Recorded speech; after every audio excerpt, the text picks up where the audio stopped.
జ్ఞానానందమయం దేవం నిర్మలస్ఫటికాకృతిం ఆధారం సర్వవిద్యానాం హయగ్రీవముపాస్మహే. శ్రీమాన్ వెంకటనాథార్య కవితార్కికకేసరి వేదాంతాచార్యవర్యో మే సన్నిధత్తం సదా హృది. శ్రీమతి శ్రీ లక్ష్మీ హయవదన లక్ష్మీనారాయణాభ్యాం నమః. శ్రీమతే లక్ష్మీ నృసింహ పరబ్రహ్మణే నమః. శ్రీమతే రామానుజాయ నమః. శ్రీమతే నిగమాంత మహాదేశికాయ నమః. శ్రీమద్ అభినవ వాగీశ బ్రహ్మతంత్ర స్వతంత్ర పరకాల మహాదేశికాయ నమః. అస్మద్గురుభ్యో నమః. అస్మత్ పరమగురుభ్యో నమః. అస్మత్ సర్వగురుభ్యో నమః. భగవద్బంధువులారా, నిన్నటి నుంచి 3 రోజుల పాటు దేశిక తిరునక్షత్ర మహోత్సవాలు ఆళ్వార్ దివ్య ప్రబంధ ప్రాజెక్టు టీటీడీ వాళ్ళ ఆధ్వర్యంలో ఇక్కడ జరుగుతున్నాయి. నిన్న ఒక రోజున గడిచిపోయింది. 2 వక్తలు ఉపన్యసించారు. ఇవాళ 2 ఉన్నారు. మళ్ళీ రేపు ఒక 2 ఉంటారు. 3 రోజుల కార్యక్రమం మనం నిన్న ఒక్క రోజున సుసంపన్నం చేసుకున్నాం. ఇవాళ కూడా మనం చేసుకునే ప్రయత్నం చేద్దాం. అయితే ఇక్కడ ఒకటి గమనించేది ఏమిటంటే మనకు అక్కడ దేశికుల వారి గురించి మనకు తెలుగులో ఎక్కువగా విషయం లభ్యంగా లేదు. అయితే మన వరకాల్మడానికి చెందిన బుక్కపట్నం నరసింహ శర్మ గారు ఎన్నో వ్యవప్రసాదాలు వచ్చి ఈ దేశిక దివ్య ప్రబంధానికి వారు తెలుగులో దానికి టీకార్థ తాత్పర్యాలను సహా అందించారు, ప్రింట్ చేయించారు. ఆ పుస్తకాలు ఇక్కడ వరకాల్మఠంలో ఉన్నాయి. దానికి ఒక మూల్యం చెల్లించి ఆ పుస్తకం తీసుకున్నావచ్చును. చాలా బాగుంది ఆ పుస్తకం. మేము కూడా అదే పుస్తకం రెఫర్ చేసుకుంటే ఇప్పుడు కందాళే శ్రీనివాసాచార్యుల దగ్గర దేశిక ప్రబంధం నేర్చుకుంటున్నాం ఉదయం పూట. చాలా బాగుంది. ఆయన మాకు ఆహార నియమము నిన్న అరుంధతి గారు చెప్పారు. తర్వాత నిన్ననే ఆయన దేశిక ప్రబంధం కూడా చెప్పారు. దేశిక ప్రబంధం కూడా ఆయన చెప్పారు. సో ఈ విధంగా ఇప్పుడు మాకు దేశిక ప్రబంధమే నడుస్తున్నది అక్కడ. సో ఆ విధంగా కొంచెం మేము ఆధ్యాత్మికంగా ముందడుగు వేస్తున్నాం పెద్దల ఆశీర్వాదంతో. అయితే దేశీయుల వారి గురించి మనకు ఆ పుస్తకం మాత్రం చాలా వివరంగా చెప్తున్నారు. ఆ పుస్తకం చాలా బాగుంది. అయితే మనకు దేశీయుల వారి గురించి ఏంటంటే దేశీయుల వారు దాదాపుగా 750 ఏళ్ల క్రితం ఆయన జన్మించారు. ఆయన 20 ఏళ్లకే ఉభయ వేదాంత ప్రవీణి అయిపోయారు. ఆయన రకరకాలుగా ఆయన చిన్నప్పటి నుంచి ఆయన 20 ఏళ్ళు వచ్చినాక ఆయన పాండిత్యానికి రాని సవాళ్ళు లేవు. అయినా కూడా వాళ్ళందరికీ కూడా ఆయన పాండిత్యంలో ఓడించి కవితార్కిక సింహులు అనే బిరుదుని పొందారు. అదంతా అమ్మవారేమో ఆయన స్వయంగా రంగనాథ స్వామి గారేమో వేదాంతాచార్య అని బిరుదు ఇచ్చారు ఆయనకి. వీళ్ళేమో సర్వతంత్ర స్వతంత్రాయ అని బిరుదు అమ్మవారు ఇచ్చారు. ఆ విధంగా ఆయన అనేక రచనలు చేశారు. తర్వాత ఆయన 24 ప్రబంధాలను రాశారు. పండితుల ఆళ్వారు కూడా 24 ప్రబంధాలు రాశారు. వాళ్ళు 400 పాశురాలు రచిస్తే ఈయన 400 పాశురాలు రచించారు. అయితే ఆయన రచించిన 24 పాశురాలలో ఒక 5 మనకు లుప్తమైపోయినాయి, అగ్లభ్యంగా లేవు. కేవలం 19 మాత్రమే ఉన్నాయి. అందులో 405 పాశురాలు మాత్రమే మనకు ఉన్నాయి. కానీ ఒక్కొక్క పాశురం ఇప్పుడు మేము నేర్చుకుంటుంటే తెలుస్తున్నది అది ఎంత ఆణిముత్యం లాంటివి. అది నిజంగా నేర్చుకుంటున్నందుకు ఒక విధంగా మాకు మేము అదృష్టంగా చెప్పుకుంటున్నాం. అది అయితే దేశికుల వారు ఈ రచనలన్నీ చేసిన తర్వాత ఆయనకు ఒకనొక సమయంలో ఇంకా ఆయనేమో యాక్చువల్గా తూప్పుల్ అనే ప్రాంతంలో జన్మించారు, కాంచీపురంలో. తూప్పుల్ అనేది యాక్చువల్గా తూయపూల్ అంటే పవిత్రమైన గడ్డి అని అర్థం. అంటే దర్భ, ఆ దర్భ ఎక్కువగా దొరికే ప్రదేశం. కాబట్టి కాలక్రమేణా దాని పేరు మారిపోయి తూప్పులుగా అయిపోయింది. అది కాంచీపురంలో దగ్గరగా ఉంది. ఆయన కాంచీపురంలో వరదరాజస్వామిని బాగా సేవించారు. ఆయనకు ఆలస్యంగా ఒక కుమారుడు జన్మించాడు. ఆ కుమారుడికి కంచి వరదరాజస్వామి పేరే పెట్టుకున్నారు. తర్వాత ఆయన నయనవరదాచార్యులుగా కూడా ప్రసిద్ధి చెందారు. అయితే ఇక్కడ రామానుజుల వారికి అటు నమ్మాళ్ళు వారికి తర్వాత వేదాంత దేశికులకి ఒక విశేషం ఏమిటంటే వీళ్ళకందరికీ కూడా ఆచార్య స్థితి ఉన్నది. వీళ్ళ ముగ్గురికి మాత్రమే. నమ్మాళ్ళు వారికి ఏమో మధురకవి వారు కేవలం 10 పాశురాలలో నమ్మాళ్ళు వారికి స్థుతి చేశారు. తర్వాత ఏమో పిళ్ళయందాది అనేటువంటి యొక్క స్థుతిని నయనవరదాచార్య వారి తండ్రికి చేశారు. రామానుజుల వారికి తిరువరంగరత్న అమదానని ఆయన ప్రపన్న గాయత్రిగా పిలువబడుతున్న రామానుజ నూతనాదిని చేశారు. ఈ 3 కూడా ప్రపత్తులే. ఈ అన్నింటిలో కూడా ఈ ప్రపత్తులతోనే అంతమవుతున్నాయి ఈ ప్రబంధాలన్నీ కూడా.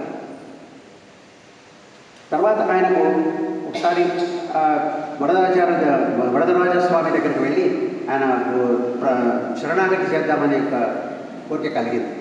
ఆయనకు వరదరాజస్వామియే మొదటి నుంచి కూడా దైవం ఎక్కువగా. సో వరదరాజస్వామి దగ్గర ఆయన శరణాగతి చేద్దామనుకుంటారు. దాన్ని అడయకలపత్తుని రాశారు. అడయకలపత్తులో అడయకలం అంటే శరణాగతి, అడయకలపత్తు అంటే 10 పాశురాలు ఉంటాయి. 11వ పాశురం కూడా ఉంది, అదే ఫలశ్రుతిలాగా ఉంటుంది. దీన్నే మళ్ళీ వాళ్ళు సంస్కృతంలో కూడా ఆయన సమాన పండితులు.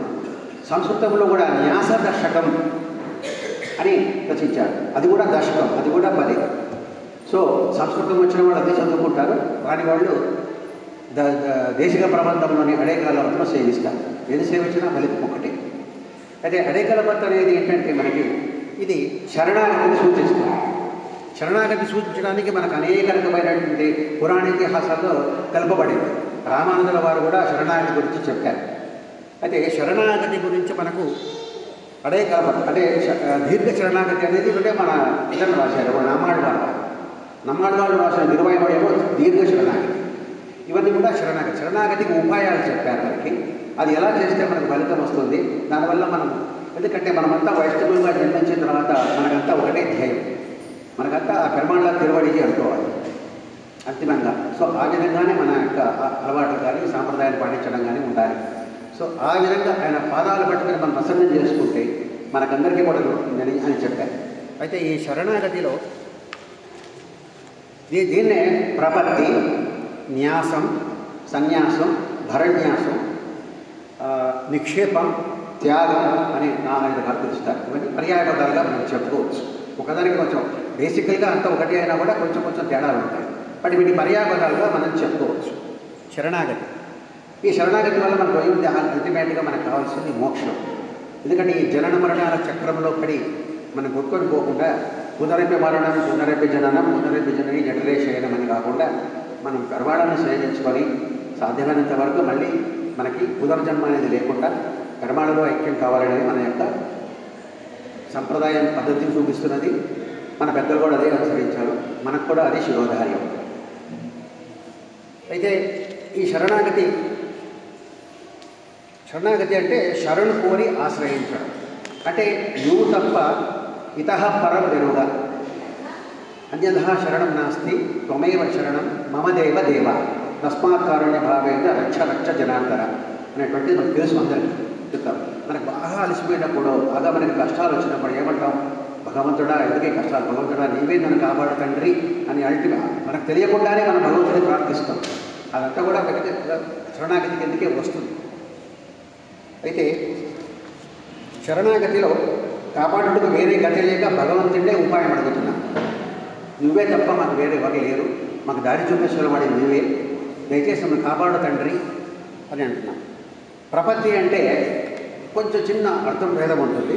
భగవంతుడి పరిపూర్ణ విశ్వాసం ఉంచడం, లేదా మన పని అయిపోయింది కదా అని మళ్ళీ వెళ్ళిపోయింది ఇంకో చడికి పోవని కాదు. న్యాసం అంటే తనను పూర్తిగా భగవంతుని అర్పించుకుంటాం, అంటే పూర్తిగా భగవత్కైంకర్యంలో మనము మునిగిపోవడం.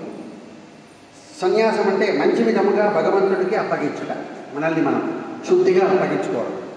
భరణ్యాసం అంటే కాపాడే భారం భగవంతుడికే ఇస్తాం. మనకు తెలుస్తుంది, మన స్వామివారి ఇక్కడికి వచ్చినప్పుడు కొంతమంది భరణ్యాసం తీసుకున్నారు.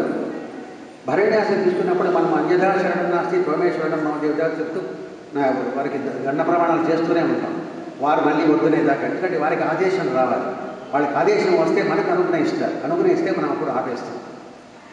సో ఇది దాన్ని భరణ్యాసం అంటారు. భరణ్యాసం అంటే ఇంకా పూర్తిగా మనము వారి అంటే ఉంటాం, కానీ ఆ తామరాకు మీద నీటి కొట్టులాగా బయట ప్రపంచానికే మనము ఉంటాం, కానీ అక్కడ మళ్ళీ లేనట్టే ఉంటాం. ఆ విధంగా మనం ఉండడం అన్నమాట భరణ్యాసం అంటే. నిక్షేపం అంటే తనను తానే భగవంతునికి అప్పగించుకోవడం. అలాగే త్యాగం, తనను రక్షించే భారం భగవంతునికి అప్పగించడం. అది తర్వాత ఈ శరణాగతికి వచనాలు ఉన్నాయి. శరణాగతి వచనాలు ఇదేంటే వేదము, ఇతిహాస పురాణాలు, ఆగమ గ్రంథాలు శరణాగతి గురించి పలు వచనాల్లో మనం ఇక్కడ చూడవచ్చు. మరి ముందు నుంచే వస్తున్నాయి ఇవి కూడా. సో మోక్షం పొందుటకు ఇష్టపడు నేను శరణుజొచ్చాను. ఇది శ్వేతాశ్వతర ఉపనిషత్తులో ఉంది. ఆత్మను బ్రహ్మంతో చేర్చండి. ఇది తైత్తరీయ ఉపనిషత్తులో లభిస్తుంది మనకి. ఆత్మను బ్రహ్మంతో చేర్చు. అన్ని విధములైన తపస్సులలో ఆత్మన్యాసము మిక్కిలి శ్రేష్టం. ఇది కూడా తైత్తరీయ ఉపనిషత్తులో చెప్తుంది. అయితే జీవుడు ఒక బాణం, పరమాత్మ ఒక లక్ష్యం. పరమాత్మ ఒక లక్ష్యం. ఆ లక్ష్యాన్ని మనకి ఎప్పుడుగా ఆ లక్ష్యమే మనకు పరమావధి కావాలి. ఒక బాణం, ఒక విడిచిన బాణంలాగా మనం వెళ్ళి ఆ లక్ష్యాన్ని చేర్చుకోవాలి.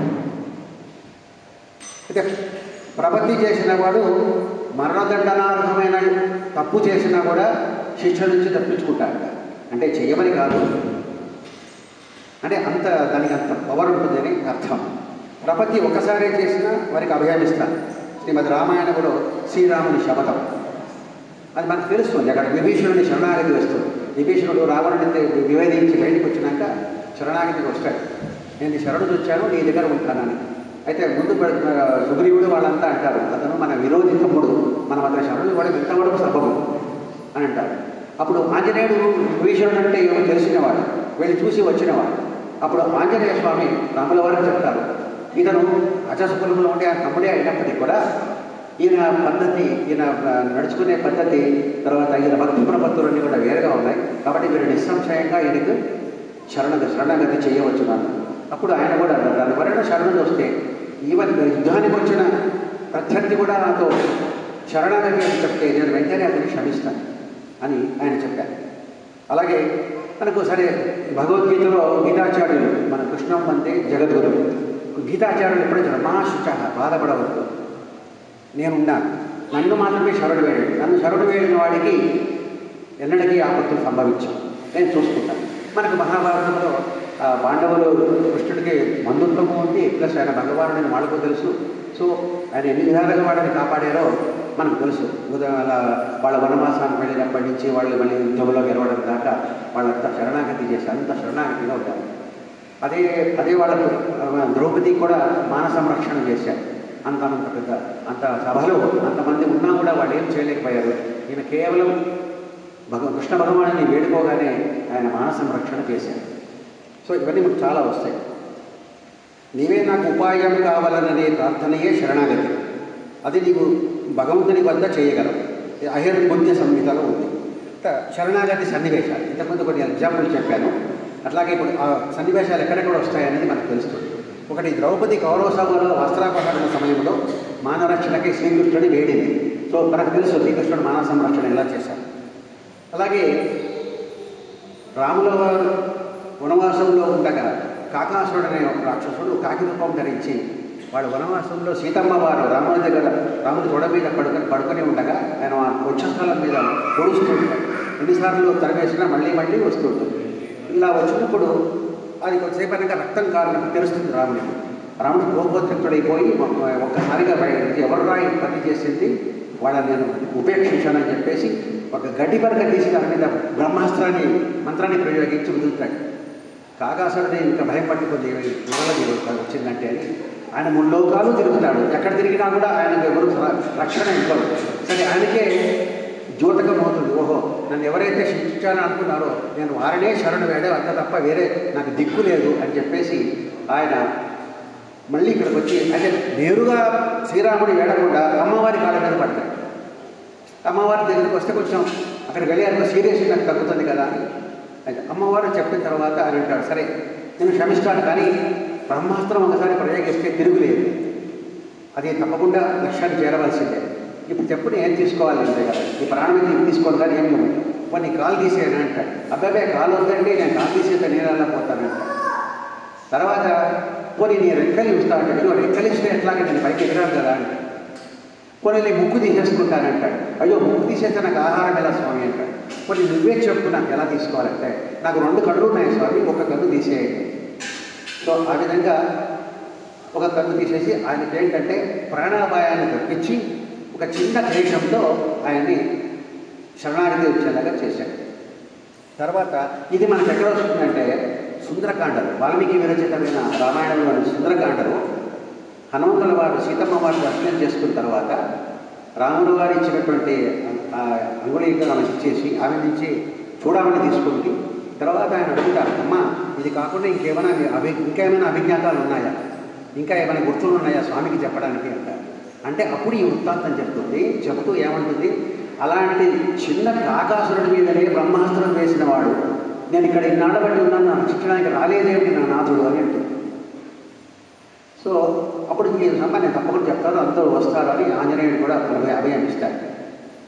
ఇది మనకు 38వ సర్గలో, సుందరకాండలోని 38వ సర్గలో ఇది మనకు తెలుస్తుంది. తర్వాత గజేంద్రుడి మొసలి నుంచి మనకు అందరికీ తెలుసు, చిన్నప్పటి నుంచి మనం చదువుకుంటున్నాం. లావక్కింతయు లేదు ధైర్యపు విలువలను బయ్యే ప్రాణముడి ఠావులు తప్పే వరద కావవే వరద అని ఆ గజేంద్రుడు పోరాడేంతసేపు పోరాడికి చేత కాకపోతే అప్పుడు అంతిమంగా శరణు వేడతాడు. అప్పుడు స్వామి కూడా అంతే వేగంగా వచ్చి సుదర్శనాన్ని ఉపయోగించి ఆ ముసలిని చంపి గజేంద్రుడిని రక్షిస్తాడు. అంటే శరణున్న వారికి భగవంతుడు తప్పనిసరిగా వారికి రక్షణను కల్పిస్తాడని వీటన్నిటి బట్టి మనకు బాగా జ్యోతికం ఉంటుంది. తర్వాత దేవతలు కూడా రావణుడు అన్ని కోరికలు తీర్చుకున్నాక రావణుడు తపస్సు చేసి అన్ని కోరికలు కోరిన తర్వాత చాలా అగ్రెసివ్గా అయిపోతాడు అని అన్ని చోట్ల బాధలు కలిగిస్తుంటాడు. అప్పుడు దేవతలందరూ వెళ్ళి విష్ణువుతో మొరబెట్టుకుంటే త్వరలో నేను వస్తున్నాను, రామావతారంలో ఆయన ఇది అంతమవుతుంది తప్పనిసరిగా అని చెప్పి చెప్తాడు. తర్వాత త్రిజట కూడా అంటే శ్రీరాముడి గురించి తెలుసు. త్రిజట కూడా అంటే త్రిజట కేవలం సీతమ్మ వారి కోసం నియమింపబడిన ఒక మహిళ ఆ అశోకవనంలో. సో ఆమె కూడా భయపడి సీతమ్మ వారిని శరణు కొడుతుంది. సో ఆ విధంగా ఆమె కూడా రక్షింపబడుతుంది. తర్వాత విభీషణుడు కైంకర్యం కోరితే ఆయనకి ఏకంగా ఏం లభించింది, ఒకేసారి నేను ఇప్పుడే అదే లంకకి పట్టాభిషేకం చేస్తాను, సముద్ర జలాలు తీసుకురండి నేను అప్పటికప్పుడు ఆయన పట్టాభిషేకం చేసేస్తాను. ఇక అప్పటి నుంచే ఆయన రాజు. చూడండి, ఆయన కేవలం శరణు తెచ్చడానికి వస్తే ఆయనకు 2 విధాలుగా లాభమైంది. ఇది మనకు ఈ విభీషణ శరణాగతి అనేది వాల్మీకి విరచిత రామాయణంలో యుద్ధకాండలో 16, 17 సర్గల్లో మనకి వీటి గురించి ప్రస్తావన. తర్వాత క్షత్రబంధు అనేవాడు మహాపాపిగా ఉండి ఆచార్య ఉపదేశాన్ని పొంది మోక్షమునికే పరిమాణ శరణుగా చేస్తాడు చివరిలో. అలాగే అజామిరుడు కూడా అంతే, ఒక బ్రాహ్మడు, ఆయన కొడుకు పేరు నారాయణుడు. అయితే ఎంతో ఇదిగా ఉన్నవాడు ఉదాహరణ శివులో ఒక శూద్ర యువతిని చూసి మోహితుడై ఆమె వెంబడి వెళ్ళిపోతాడు. ఆమె ఏం చేయమంటే అది చేస్తాడు. ఆమె యజ్ఞోపవీతం తీసేయి, నువ్వు మాంసం తినాలి అంటుంది, అన్నీ చేస్తాడు. అట్లా ఈ విధంగా అన్ని విధాలుగా భ్రష్టుపోయిన వాడు చివరికి మంచం నిలబడతాడు, ఎవరు చూసేవాళ్ళు ఉంటారు. అప్పుడు ఆయన నోట్ల నుంచి కొడుకు జ్ఞాపకం వస్తాడు, భగవంతుడు రాలేదు, కొడుకు జ్ఞాపకం వస్తే నారాయణ అన్నాడు, అంతే, ఆయన మోక్షం వచ్చేసి. పొరపాటుని ఎవరైనా నా పేరు స్మరిస్తున్నా కూడా నేను వారికి రక్షణ కల్పిస్తానని భగవంతుడు చెప్పాడు. ఇంకోసారి రుజువు అవుతుంది మనకి.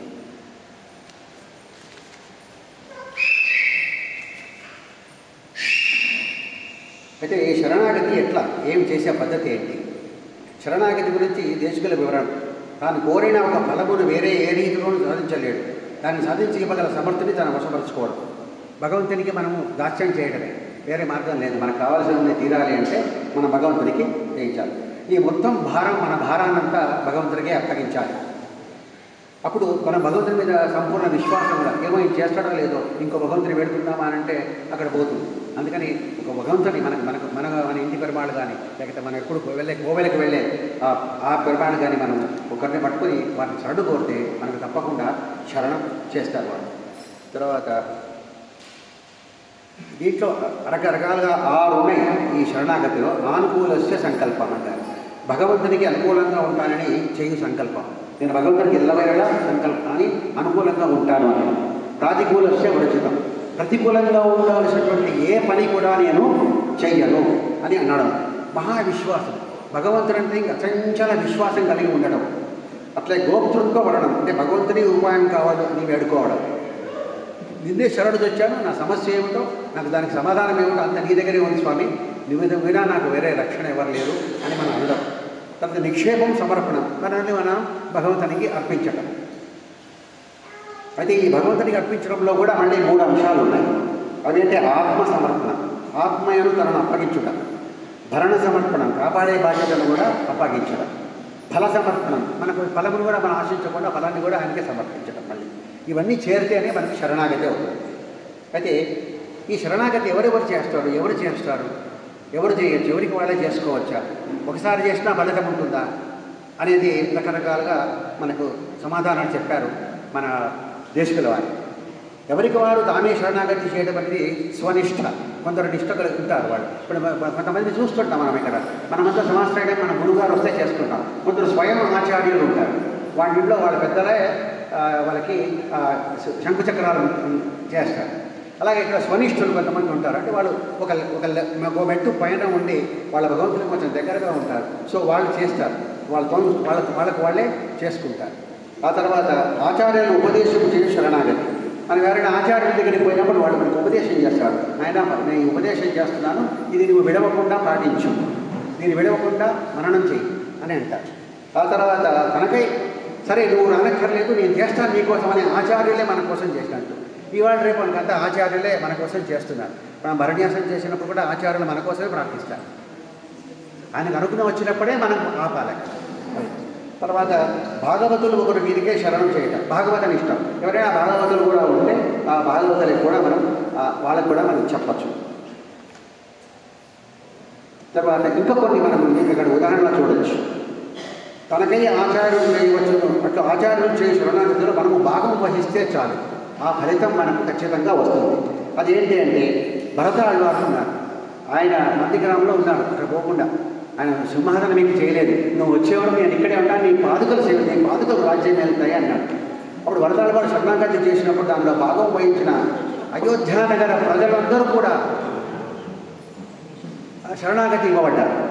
అలాగే విభీషణుడు శరణాగతి చేసినప్పుడు దానిలో భాగం వహించిన నలుగురు, ఆయనకు కూడా వచ్చిన నలుగురు రాక్షసులకు కూడా ఆ ఫలం వచ్చింది.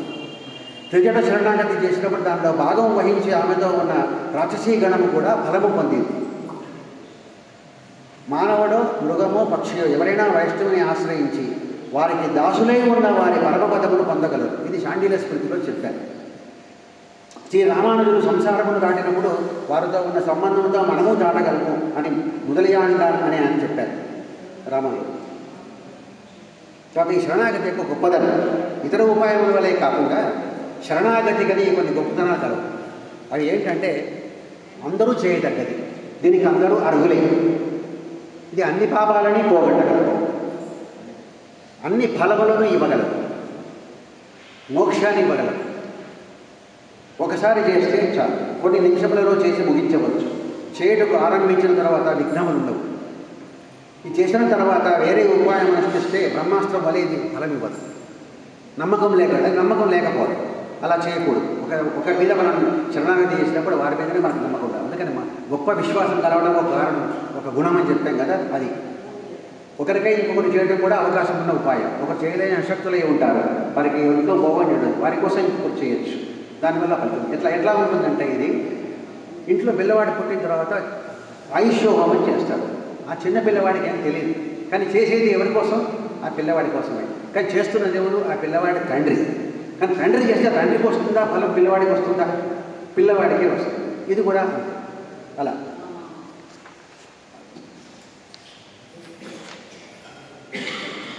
ఇప్పుడు మనం శరణాగతి గురించి తెలుసుకున్న తర్వాత ఇప్పుడు యాక్చువల్గా ఆయన అడైకలపత్ అనేటువంటి ఒక ఇది రాశారు.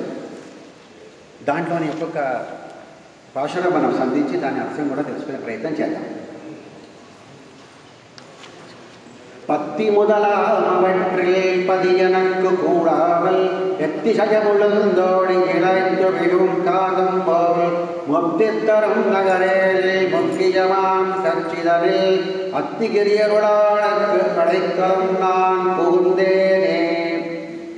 అంటే మనం యాక్చువల్గా భగవంతుని శరణాగతి కోరాలంటే మనకి భక్తి యోగము, తర్వాత కర్మయోగము, జ్ఞానయోగము అని ఇవన్నీ కూడా మనం ఒక్కొక్కటి కట్టుకుంటూ రావాలి. సంసారంలో మనకి ఫస్ట్ గృహస్థాశ్రమం, తర్వాత అవన్నీ ఉంటాయి కదా, అవన్నీ కట్టుకుంటూ రావాలి.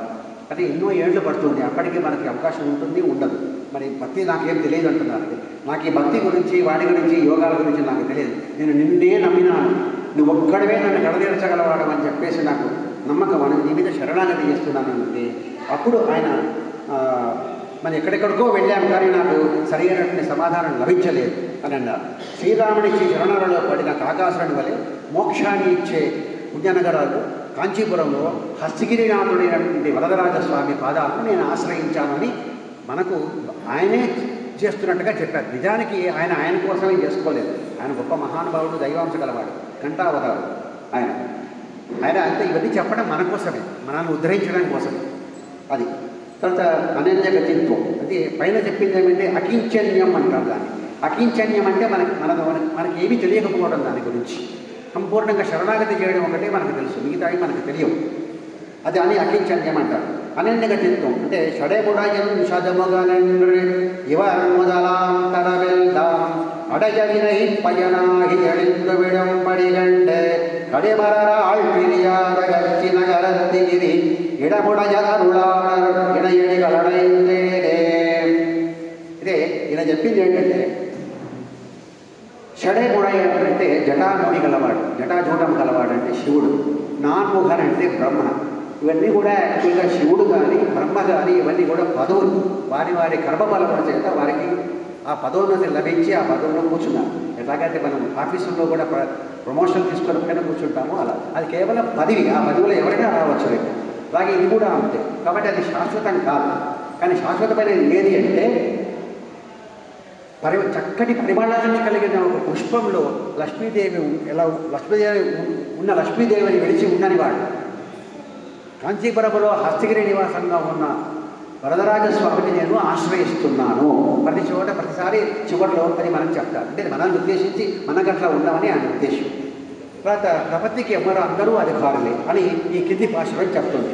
தந்திரங்கள் வேறின்றி தனதே வழி வழியாதே மந்திரங்கள் தம்பாலும் மற்றுமுள்ள முறையாலும் அந்தரங்கள் அடிபணிவார் அனைவருக்கும் அருள் புரியும் సింధురవెప్పిరయ్యవనార్ శీలమల్లదు అరియేడే.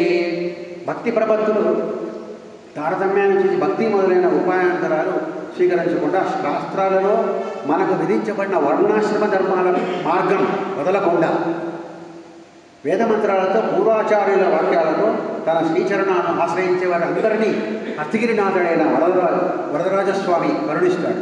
అటువంటి స్వామిని నేను శరణు వేడుతున్నాను అని అన్నా. ఇప్పుడు ప్రపత్తి అన్ని బలాలను ఇస్తుంది. అది ఎలా ఉందో మనకి తెద్దాం. காக்கமிராக்கதல் மண்டல் காதலி கத்திரவந்தே நாகமரதயல் முதலா நாகநகரார் தமக்கும் ஓகமுயல் வீடப்பெரு கொண்டருள் செய்தமை கண்டு நாகமலை நாயகனார் நல்லடி போதடைந்தேனே. హస్తగిరినాథుడైన వరదరాజస్వామి కాకాసురుడు, విభీషణుడు, రాక్షసుడు, పాంచాలి, ఛత్రబద్ధుడు, ఇందాక మనం చెప్పుకున్నాం, గజేంద్రుడు అని అందరికీ వారు కొన్న సంసార భోగాన్ని గొప్పదైన మోక్షాన్ని పొందేటట్టు కరుణ చూపించాడు. అలాంటి కరుణ చూపిన ఓ హస్తగిరినాథ వరదరాజస్వామి నేను శరణు వేడుతున్నా అని చెప్పేసి చెప్పారు. అట్లా ఈ ప్రపత్తిలో 5 వృత్తాలు ఉన్నాయని చెప్తున్నాను. ఇక్కడ ఇంకొక భాషలో, ఇది 5వ భాష. உகக்கும் அவை யுகந்த உகவா அனைத்தும் ஒழிந்தே உறவு குணம் மிக துணிவு பெற உணர்ந்து வியம் காவலென வரிக்கு சகத்தில் ஒரு புகழில்லா தவமறிய மதிக்கட்சி நகக்கருணை நாதனை நல்லடை కలమాయడైందే. ఈ లోకంలో వేరు ఏ గతిని లేనివాడు, మిగిలిన ఉపాయాల గురించి తెలియనివాడు ఆయన నేను అని ఆయన అనుకుంటున్నారు. కానీ అది మనలాంటి వాళ్ళకి. హస్తగిరినాథుడు ఇష్టపడి కార్యాలనే చేయాలని కోరి అతను ఇష్టపడిన వాటిని కూడా వదిలేసి త్యజించి మహావిశ్వాసాన్ని పొందడానికి సాధనంగా నేను వరదరాజస్వామికి జీవులకు మధ్య ఉండే సంబంధాలను ఆ భగవంతుని కళ్యాణ గుణాలను తలచాను. అతనే గొప్ప రక్షకుడిగా ప్రార్థించాను. అందమైన ప్రాకారాలను చుట్టూ గల మధ్యలో ఉండే కరుణయే మూర్తి భావించిన వరదరాజస్వామికి నేను రక్ష వస్తువునై ఉన్నాను, అంటే న్యాసంగా ఉన్నాను. ప్రపత్తిలో 4 ప్రాకారాలు. ఇది ఎలా ఉంటుందో మనం చూద్దాం. அழகுடையாரடைந்தார்க்கும் அதனுரையே கொண்டவர்க்கும் வளமுறை தந்தனவருளே வந்திய மாதவத்தோர்க்கும் களவழிவாரியமரன் ஐயந்தவக்கம் காவலர துளவமுடியருள் மரகர் துவக்கிலேனை వైతేనే.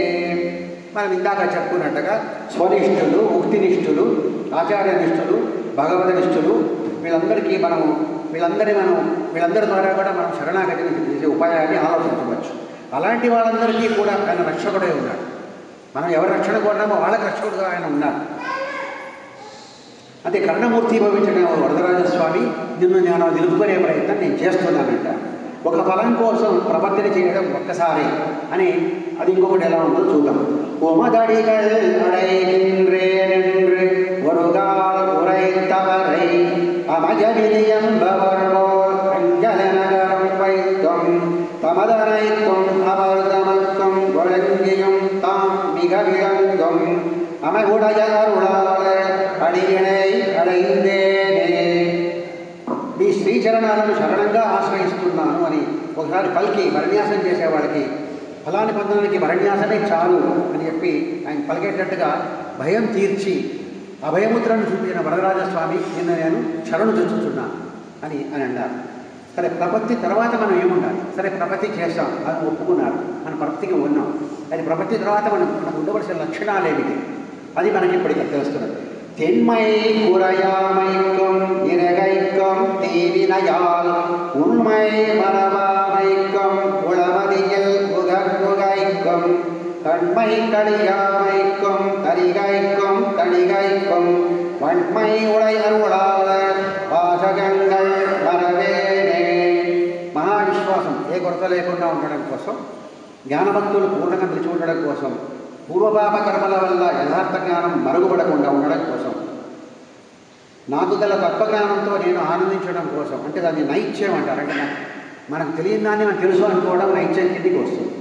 అలా కాకుండా పూర్తిగా సంపూర్ణ శరణాగతిని చేసి సంసారాన్ని మంచి ఓదార్పు పొందడం కోసం ఉదారుడైన వరదరాజస్వామి యొక్క అభయాన్ని నేను కోరుకుంటున్నాను అని చెప్పేసి దీంట్లో కూడా ఆయన చెప్పడం జరిగింది. సరే, ప్రపత్తి వచ్చింది. ప్రపత్తి వెంబడ మన కర్తవ్యం ఏమిటి, ఎలా ఉండాలి? சுருதி நிலை நிவையறையும் தொடிவுடையார் தூய மொழிகள் பரிதிமதியாசியர் பாசுரம் சேருந்தக்கணங்கள் பரிதியொரு தெளிவாள் கலக்க மறுத்தம் தீரி பரிதிமதில ஜனமுடை வரமனி வழிந்தேனே. వేదాలను స్మృతులను చక్కగా తెలియగల దార్ఢ్యాన్ని కలిగిన ఆళ్వార్ల పరిశుద్ధ సూక్తులను వింటూ ఉండాలి ఎప్పుడు కూడా. అలాగే ప్రకాశించే జ్ఞానాన్ని గల రామానుజాది ఆచార్యుల శ్రీసూత్రులను కూడా మనం ఆశ్రయించి వాటిని ఎప్పుడు మనం మననం చేసుకుంటూ ఉండాలి. వాటిలో గూఢార్థాన్ని మనం గ్రహించి దానికి అనుగుణంగా మనం నడుచుకోవాలి. ఆ విధంగా చేస్తే అప్పుడు మనకు హస్తగిరిలో వేయించేసి ఉండే ఈ అభయవరద రాజస్వామి మనకు తప్పక మనకి శరణాగతి ఇచ్చి మనల్ని అనుగ్రహిస్తారు అని అది కూడా చెప్పారు. తర్వాత ఆత్మ సమర్పణ 10వ తేదీ. తిరుమగళం తిరువడివం తిరువరుళం తెల్లరివం అరుమగిలామయం మరవుమణమర్పణపరియ అడియరసం కరుమం పళిప్పళిప్పమైప్పం కలక్కమిలావగైంద్ర అరుళవరదర్ నిలయిలక్కిల్ అంబెననాన్ విళిందేనే. అంటే తిరుమగళం అంటే లక్ష్మీదేవి, లక్ష్మీ అమ్మవారు. తిరువడివం తన తిరుమేని, భగవంతుడి తిరుమేని. తిరువరడం అంటే గొప్ప కృప, ఆయన చేసే ఒక గొప్ప అవ్యాజమైన ప్రేమ గుర్తిస్తారు. స్పష్టమైన తెల్లడివం అంటే స్పష్టమైన జ్ఞానం. అరుమైలాం అరుమణివర్ కళపర్యం అంటే అవధి లేని సనాతనమైన లోకపాలన, సృష్టి, రక్షణం, నాశనం ఇలాంటి కార్యాలన్నింటినీ ఏ మార్పు లేని రీతిలో వరదరాజస్వామి వారు నిర్వహిస్తున్నారు. ఎల్లప్పుడూ స్థిరంగా నిర్వహిస్తారు, ఒకటి కూడా తప్పదు. ఆ స్వామిని స్థిరమైన లక్ష్యంలో బాణమనే రీతిలో నేను లగ్నమవ్వాలి.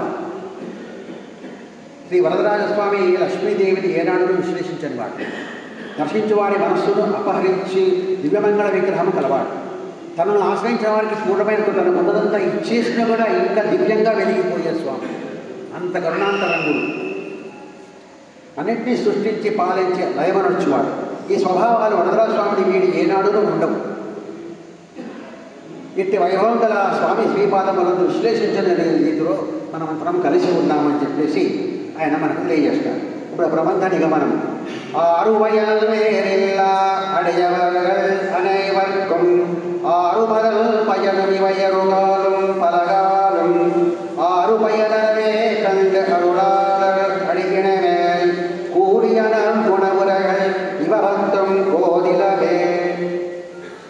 ఎప్పుడైతే వరదరాజస్వామి భగవాన్ తప్ప నాకు వేరే ఉపాయం లేదని మనము ఫలము లేని వారిని దాసులకు అందరికీ ప్రపత్తి అనే ఉపాయం, దాని ఫలమైన ఈ 2 క్రమాలు ఒకసారి చేయవలసింది.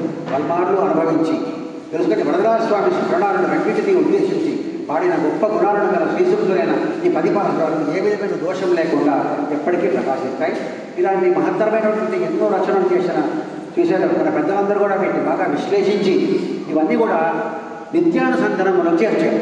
నిత్యానుసంధానం ముఖ్యంగా మనం ఆయన చెప్పిన 19 అభ్యంగా ఉన్న 19 మనం చేర్చుకోలేకపోయినా దీనిలో మనకి ముఖ్యంగా అడైకలపత్, అధికార సంగ్రహం, తర్వాతేమో ప్రబంధసారం, తర్వాతేమో ఈ పిళ్ళయ్యందాది, ఇవి 4 కూడా మనం తప్పనిసరిగా మన ఇంట్లో మనం ఆరాధన చేసినప్పుడు తిరువారాధన క్రమంలో ఇవి తప్పనిసరిగా మనం చెప్పుకోవలసినవి. మనం ఎలాగైతే తిరుప్పావై, తిరుపల్లి అల్చి, తిరుపల్లి చెప్పుకుంటామో అలాగే ఇది కూడా మనం చెప్పుకోవాలి.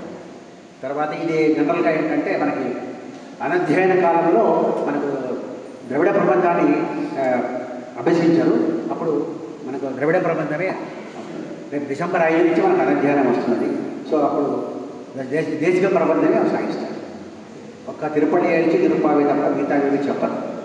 అది ఆ విధంగా పాడిన విషయాన్ని గల ఈ 10 పాసురాలు కూడా దోషరహితాలే వెలుగుతున్నాయి. ఆయన రాసిన ఒక్కొక్క ఇది కూడా మనకి ఒక్కొక్క మణి వంటిది, రత్నం వంటిది. సో వాటిని మనం తెలుసుకొని సాధ్యమైనంత తెలుసుకొని మనం అందరం కూడా పునీతులం అవ్వాలని కోరుతున్నాను. జై శ్రీమన్నారాయణ.